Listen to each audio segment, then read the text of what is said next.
News still rocking Hollywood. Chadwick Boseman, dead at age just 43 years old. He played some of the most famous Black American men of the 20th century. Supreme Court Justice Thurgood Marshall, Hall of Famer Jackie Robinson, and the godfather of soul, James Brown. But, his biggest role came as the Black Panther in the Marvel superhero universe, which made him the first person of color to headline a film in that series.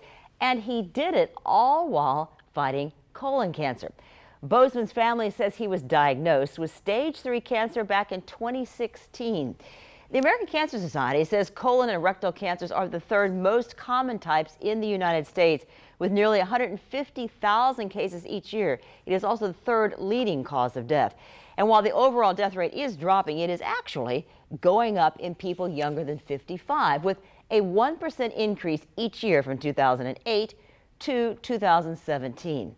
The CDC says current recommendations are this: have a colon cancer screening when you turn 50.